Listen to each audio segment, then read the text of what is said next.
Chapter 16. Jonathan had suddenly appeared behind me. Startled, I turned around instinctively, and our faces brushed against each other. The foreign touch made me purse my lips together tightly, and I quickly took a step back to put some distance between us. This obvious action made Jonathan frown deeply. "What were you looking for? Hand it over," he demanded as he stepped closer, his hand outstretched. I shook my head and hid the prenuptial agreement behind my back. "It's just a document.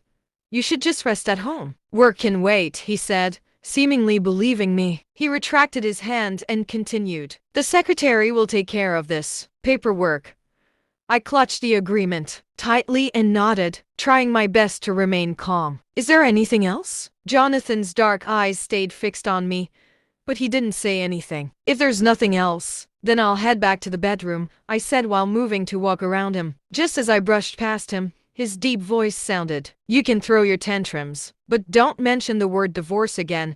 My footsteps faltered, and my lips pressed tightly together. I didn't feel like getting into another pointless argument with him, so I merely strode away. Back in the main bedroom, I scanned the prenup and sent it to Gabrielle. She replied quickly, and we set up a time and location for a meeting the next day. After putting my phone down, I shoved the prenup into the nightstand drawer. Now that I had a scanned copy, it didn't matter if Jonathan took the original copy back. It was getting late. I let out a yawn, feeling a little tired. There was no way I was going to sleep in the main bedroom. Jonathan and I might be an actual married couple, but I had no intention of doing any married couple stuff with him. The Ford residence was a huge mansion, filled with plenty of rooms that were maintained daily by the household staff. I randomly picked a guest room and lay down. It had been a long day where so many things had happened, and I was completely exhausted, so I fell asleep quickly. Suddenly, while already half asleep,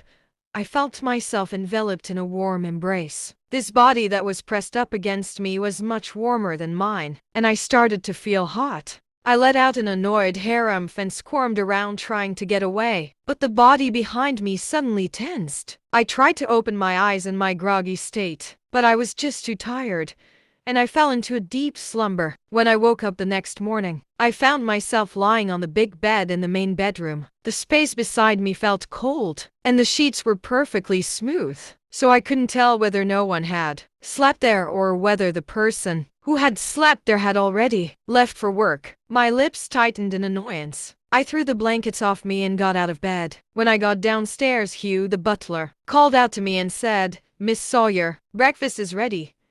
I didn't even spare him a glance. "I'm not eating." Hugh frowned. "Mr. Ford instructed us to make sure you finish your breakfast." I gave him a nonchalant look. "I don't feel like eating." "Don't tell me you're going to tell on me." He immediately fell silent. He studied me for a long while before saying in a low voice, "Miss Sawyer, Mr. Ford was the one who carried you back to the bedroom last night." "So?" I asked, raising an eyebrow. Hugh's tone carried a subtle reproach, as if telling me I should be more grateful. "You know full well how Mr. Ford is. He's already shown a lot of patience with you." Annoyed, I cut him off. "I don't need his patience. Tell him he can save it."